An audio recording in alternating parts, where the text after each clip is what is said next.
The sound of a fist connecting with flesh echoed through the small kitchen of the Faraday homestead as Hope Faraday crumpled against the wooden cabinets, the metallic taste of blood filling her mouth. Her cousin Jedediah loomed over her, his face contorted with rage while his brother Elijah stood by the door, making sure no one would interrupt their lesson. "You embarrassed us in front of the whole town, you stupid girl," Jedediah spat, pulling Hope up by her arm. "Speaking out of turn about our business to that marshal." It was the spring of 1876 in Redemption Creek, Wyoming territory. The town was small but growing with the promise of the railroad coming through, and the Faraday brothers had staked their claim as the most formidable cattle ranchers in the county. They'd taken in their orphan cousin Hope after her parents died 3 years ago when she was just 18, but their charity came with a price she paid daily. "I only told him what I saw," Hope said, trying to steady herself against the cabinet. "You were rustling those cattle from the Thompson ranch." "It's stealing, Jed." This earned her another slap that sent her sprawling onto the rough wooden floor. Her long honey-brown hair fell across her face, partially hiding the bruises that were already forming. "Our parents took you in when nobody wanted you," Elijah said from the doorway, his voice cold. "And this is how you repay us? By being a traitor to your own blood." Hope didn't bother correcting him that it was their parents who had taken her in, both long dead now, leaving her at the mercy of her cousins who had inherited everything, including what should have been her share. "I won't be party to thieving," Hope said, attempting to stand again. "Next time, There won't be a next time," Jedediah growled, pulling his belt from his trousers. "When I'm done with you, you'll learn to keep your mouth shut." The sound of horse hooves outside caused Elijah to peer through the window. "Someone's coming," he hissed. "Finish up quick," Elijah ordered his brother before stepping outside to intercept whoever was approaching. Hope tried to scream, but Jedediah clamped his hand over her mouth, the belt raised in his other hand. The fear in her eyes reflected the countless beatings she'd endured over the years, but something in her had finally snapped when she saw them stealing from the struggling Thompson family. Outside, Elijah plastered on a welcoming smile as a tall stranger dismounted from a magnificent black stallion. The man's weathered face was partially hidden beneath a wide-brimmed hat, but his piercing ice-blue eyes were immediately noticeable, as was the revolver holstered at his hip. "Afternoon," the stranger said, his voice deep and smooth like river stones. "Name's Isaac Tanner. I'm looking for work. Heard you might be hiring hands for the spring drive." Elijah Faraday sized up the newcomer. The man's clothes were dusty from the trail, but his gear was well maintained. He had the look of someone who knew his way around cattle and wasn't afraid of hard work or trouble. "We might be," Elijah said cautiously. "Where you coming from, Tanner?" "Colorado way. Worked the Circle T for 3 seasons before they sold out." Inside the house, Jedediah had resumed his assault, keeping his hand over Hope's mouth as he landed blows with his belt across her back. "You'll learn your place," he hissed. Hope's muffled cries were just audible enough to catch Isaac's attention. His head tilted slightly, his eyes narrowing as he focused past Elijah to the house.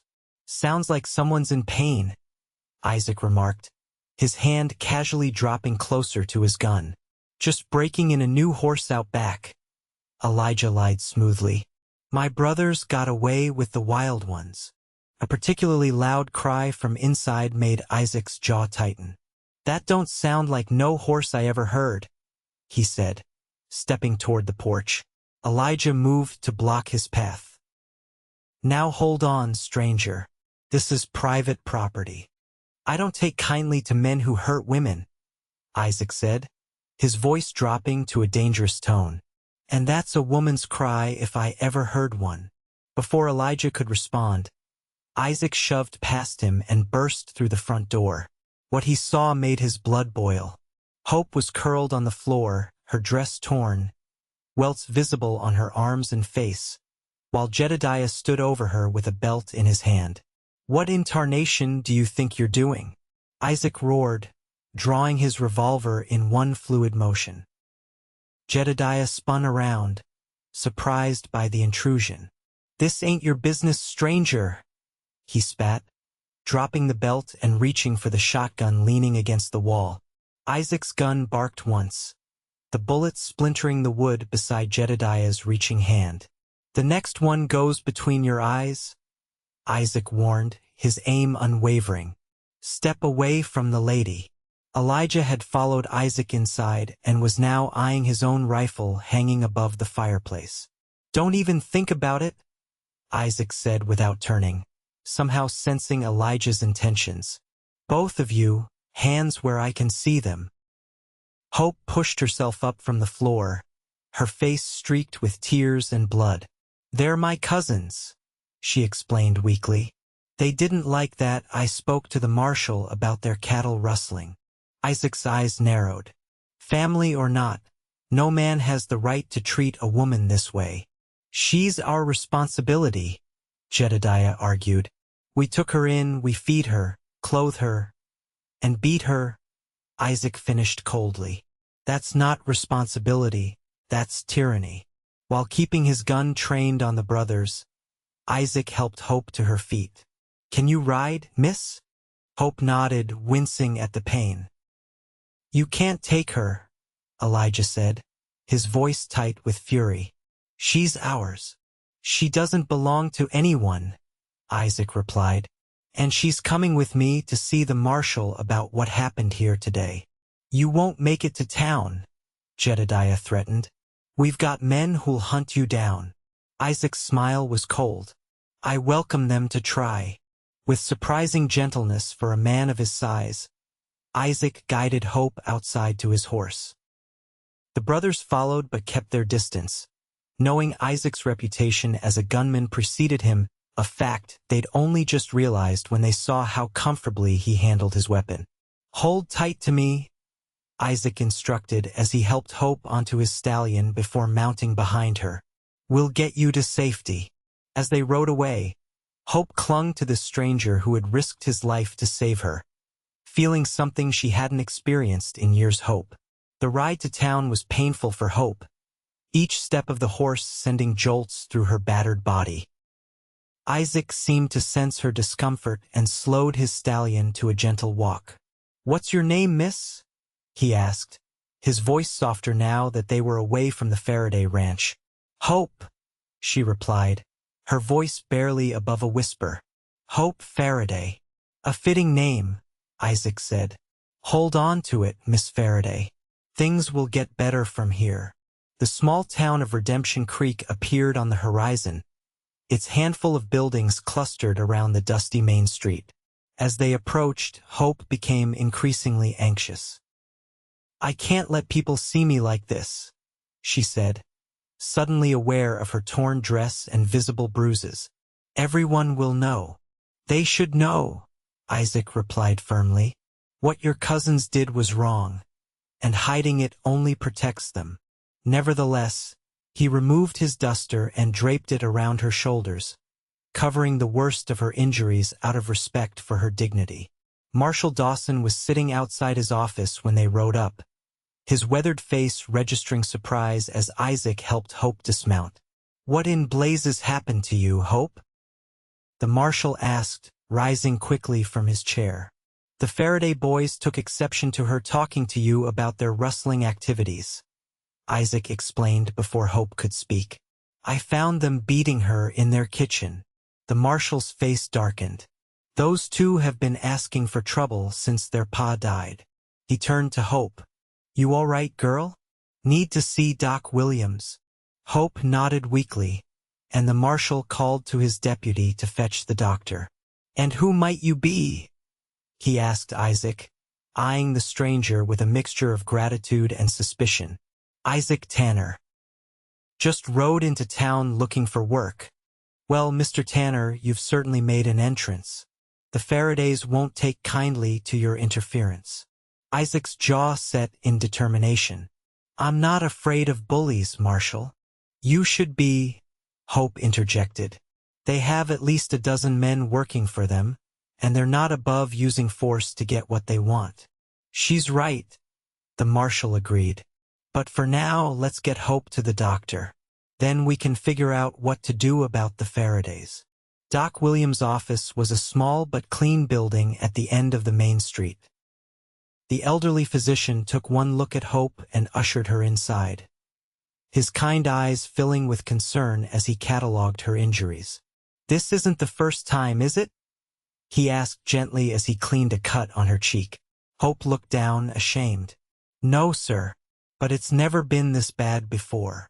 Isaac, who had insisted on staying nearby, clenched his fists in anger. "Why didn't you leave?" he asked. "Where would I go?" Hope replied, her voice tinged with despair. "I have no money, no family besides them. My parents' share of the ranch should have come to me, but the will mysteriously disappeared after my uncle died." "Convenient," Isaac muttered. "The Faradays control most of the employment in these parts," Doc Williams explained as he bandaged Hope's wrist. "Anyone who helps her would find themselves without work or worse." "That doesn't seem right," Isaac said, his brow furrowed. "It isn't," the marshal agreed from the doorway. "But it's the reality we've been living with. Until now, perhaps." Hope looked up, confused. "What do you mean?" "I've been waiting for solid evidence of their rustling," Marshal Dawson explained. "Your testimony, combined with the assault, might be enough to finally bring charges against them." "They'll come for her," Isaac warned. "I know," the marshal sighed. "Which is why I need to ask a favor of you, Mr. Tanner." Isaac raised an eyebrow questioningly. "Hope needs protection, and I can't spare my deputy with the railroad survey team in town. Would you consider staying on as her guard until the circuit judge arrives next week?"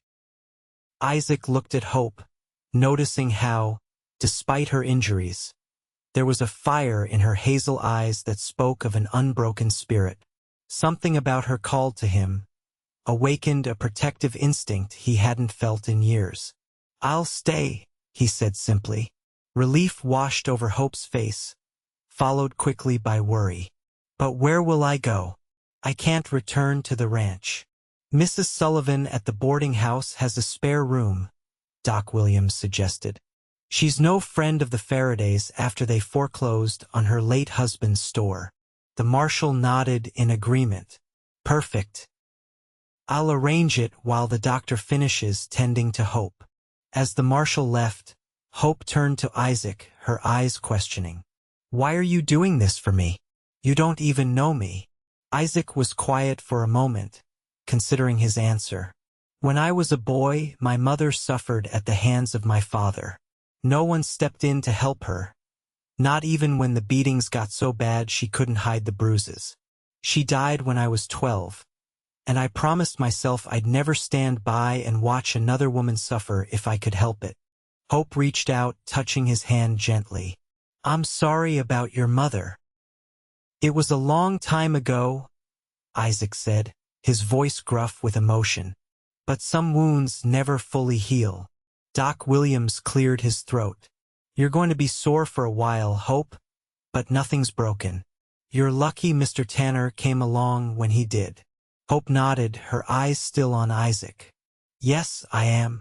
The Sullivans' boarding house was a neat two-story building with white curtains in the windows and a small garden out front. Mrs. Sullivan, a plump woman with kind eyes and a stern mouth, welcomed Hope with open arms and showed Isaac to a room across the hall. "No funny business under my roof," she warned him, though her eyes were twinkling. "But I'm glad someone finally stood up to those Faraday boys. Been needing a comeuppance for years." That evening, after a simple but hearty dinner, Hope and Isaac sat on the front porch watching the sunset paint the western sky in shades of gold and crimson. Hope had borrowed a dress from Mrs. Sullivan, and with her hair freshly washed and braided, she looked younger and more vulnerable than before. "Tell me about yourself, Mr. Tanner," Hope said, breaking the comfortable silence between them. "Not much to tell," Isaac replied, his hat resting on his knee. Been riding the range since I was 15. Worked cattle drives. Did some scouting for the army. Even tried my hand at mining for a spell. And family? Do you have any besides? Your parents? Isaac shook his head. None to speak of. The trail's been my home, other cowboys my family. What about you? Before you lost your parents? Hope's expression softened with memory. We had a small homestead near Laramie. Pa was a blacksmith, Ma taught at the local school. They were good people, kind, fair. When they took sick with influenza, my uncle brought me here, promised to look after me. And then he died too, Isaac finished. Yes, left everything to his sons, who made it clear from day one that I was a burden they'd rather not bear. Her voice hardened. But they were happy enough to have a servant they didn't have to pay. Isaac's hand closed over hers briefly, a gesture of comfort that sent an unexpected warmth through Hope's body. Well, you won't be going back there, he assured her. Once the judge hears your case, you'll be free to make your own way. Hope looked doubtful. With what? I have no money, no property. You're owed your parents' share of the ranch, Isaac pointed out. And even without that, you're young, intelligent, and stronger than you know. You'll find your way. His confidence in her was something new and precious, and Hope found herself smiling despite the pain of her injuries. The peaceful moment was shattered by the sound of approaching horses. Isaac was on his feet instantly, his hand moving to his gun.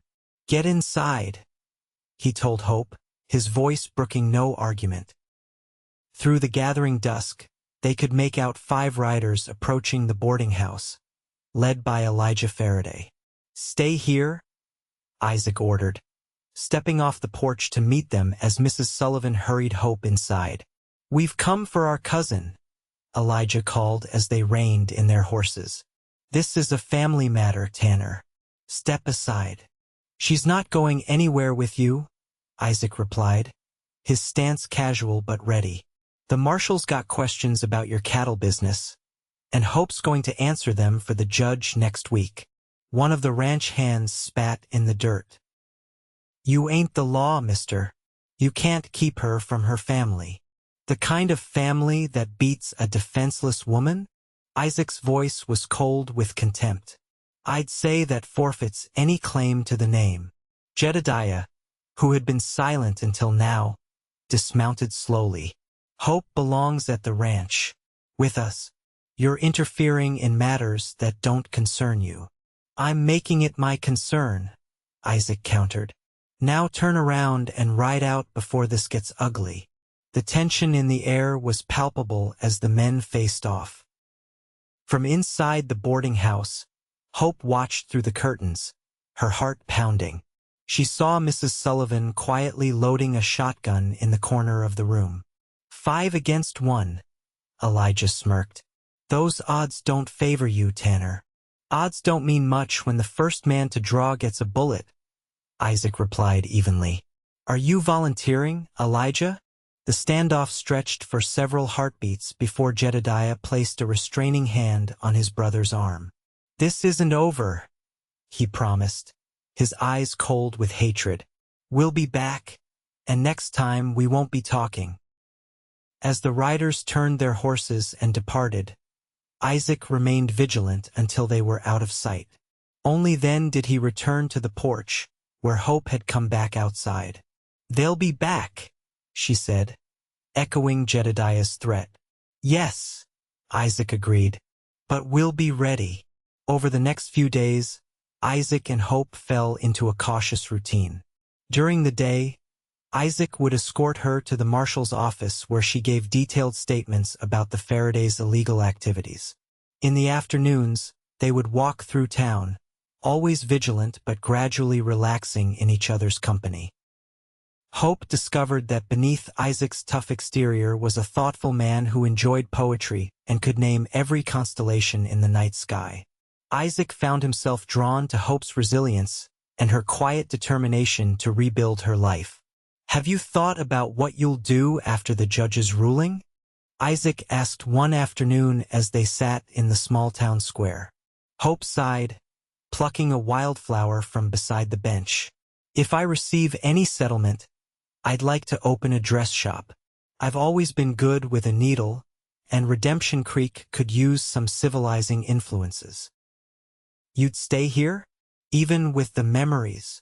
This is the only home I know, Hope replied. And I won't let the Faradays chase me away from it. What about you?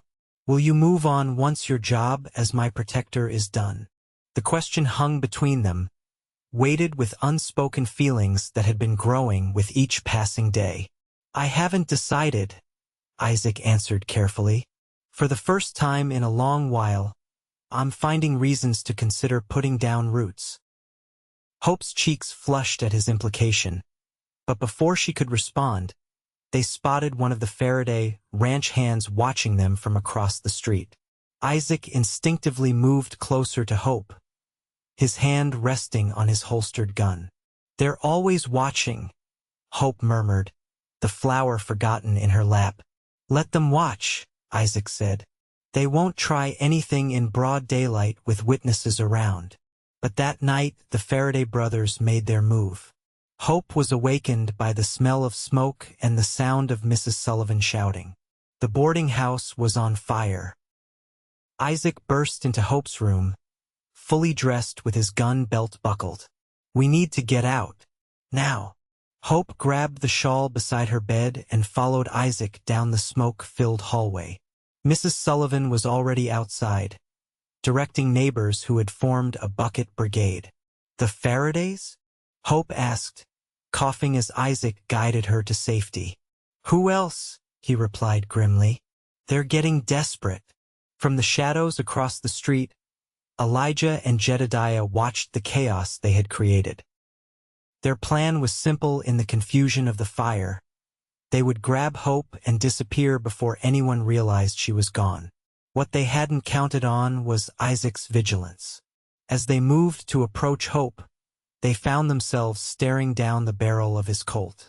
I was wondering when you'd show yourselves, Isaac said, his voice deadly quiet. Jedediah reached for his gun but froze when Isaac cocked his revolver. Don't, Isaac warned. You won't live to pull it clear of your holster. You can't watch her forever, Elijah hissed. And when you slip up, we'll be waiting. That's enough. Marshal Dawson's voice cut through the confrontation as he approached, his own gun drawn. Elijah and Jedediah Faraday, you're under arrest for arson and attempted kidnapping. You can't prove anything, Jedediah protested as the marshal's deputy disarmed them. 3 witnesses saw you starting the fire, the marshal replied. Your reign of terror in this town is over. As the brothers were led away in handcuffs, Hope leaned against Isaac, suddenly exhausted. It's really over? It is, Isaac assured her, his arm protective around her shoulders. They'll face the judge for all their crimes now. The fire was eventually extinguished, but the boarding house had sustained significant damage. With nowhere else to stay, the marshal offered his own home to Hope and Mrs. Sullivan, while Isaac took a room above the saloon to remain close by. The following morning, Hope found Isaac sitting on the marshal's porch, cleaning his revolver with methodical precision. I want to thank you, she said, sitting beside him. You've risked so much for me, a stranger. You're not a stranger anymore, Hope, Isaac replied, his eyes meeting hers with an intensity that made her breath catch. What am I then? She asked softly. Isaac set aside his gun and took her hands in his. You're the reason I rode into Redemption Creek. I wasn't looking for work that day. I was following rumors of rustled cattle to find the men who killed my friends 6 months ago on a drive near the Colorado border. Hope's eyes widened. Your friend died because of my cousins? I believe so. I tracked the stolen cattle to your cousin's ranch, but finding you there changed everything. Isaac's thumbs traced gentle circles on the backs of her hands. Suddenly, justice for my friend wasn't the only thing that mattered. What else mattered? Hope whispered, though she could see the answer in his eyes. You, Isaac said simply. Your courage, your kindness despite everything you've endured. I came to Redemption Creek seeking vengeance, but I found redemption instead. And something else I wasn't expecting. What's that? Love, Isaac admitted, the word hanging between them like a promise. I know it's fast and maybe foolish, but I've fallen in love with you, Hope Faraday. Hope's eyes filled with tears, but they were tears of joy. It doesn't feel foolish to me, she said. It feels like the most sensible thing in the world. Their first kiss was gentle, mindful of Hope's healing injuries, but filled with the promise of deeper passion to come. When they parted, both were smiling. The weight of the past few days temporarily lifted. The circuit judge arrived in Redemption Creek 3 days later, and the trial of the Faraday brothers was swift. With testimony from Hope, the marshal, and several townspeople who had witnessed years of the brothers' bullying and corruption, they were sentenced to 10 years in the territorial prison for cattle rustling, assault, and arson. More surprising was the judge's ruling on Hope's inheritance. After reviewing the documents provided by the marshal, he declared that in the absence of her uncle's will, Hope was entitled to 1/3 of the Faraday ranch as her parents' only heir. You're a wealthy woman now, Miss Faraday, the judge announced as the courtroom erupted in cheers. Outside the courthouse, Hope was surrounded by well-wishers, many of whom had been too afraid to stand up to the Faradays before. Through the crowd, she saw Isaac watching her, a proud smile on his face but uncertainty in his eyes. Later that evening, as they walked along the creek that gave the town its name, Hope sensed Isaac's distance. What's troubling you? She asked, stopping to face him. Aren't you happy about the verdict? Of course I am, Isaac assured her. Justice was served, and you got back what was rightfully yours. But now? Now what? Hope pressed when he trailed off. Now you don't need my protection anymore, Isaac said, his eyes fixed on the flowing water. You're a woman of means, with a future ahead of you, and I'm still just a drifter with nothing to offer but my gun and my heart. Hope stepped closer, placing her palm against his cheek to turn his face toward hers. Isaac Tanner, do you really think I care about the ranch or the money? Those things mean nothing without someone to share them with. Hope's words hung in the air between them, her meaning clear. Isaac's eyes searched hers, looking for any doubt. Are you saying what I think you're saying? He asked, his voice rough with emotion. I'm saying that I love you, Hope replied simply, and that if you want to keep drifting, I'll go with you. Or if you want to stay, we can build something here together. The only future I want is one with you in it. Isaac pulled her into his arms, his kiss far less restrained than their first. When they finally parted, both breathless, he rested his forehead against hers. I've never wanted roots before, he admitted, but loving you makes me want to plant an entire orchard. Hope laughed, the sound carrying across the water like music. Then let's start planting. 2 months later, on a perfect autumn day, Hope Faraday became Hope Tanner in a ceremony beside the newly rebuilt boarding house. The entire town turned out to celebrate, glad to see happiness emerge from the shadow the Faraday brothers had cast for so long. The Tanner Ranch, as it was now called, flourished under Isaac's capable management and Hope's sensible business acumen. They set aside part of the profits each year for a fund to help women escaping abusive situations, a cause close to both their hearts. And when their first child was born the following summer, a daughter with her mother's honey-brown hair and her father's ice-blue eyes, they named her Liberty, a testament to the freedom they had found in each other's arms.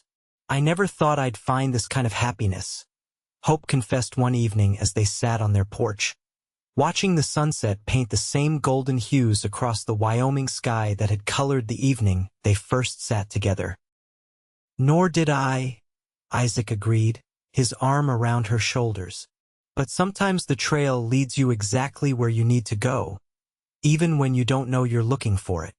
Hope leaned into her husband's embrace, thinking of the journey that had brought them together, a journey that began with pain, but had led to a love stronger than any she could have imagined.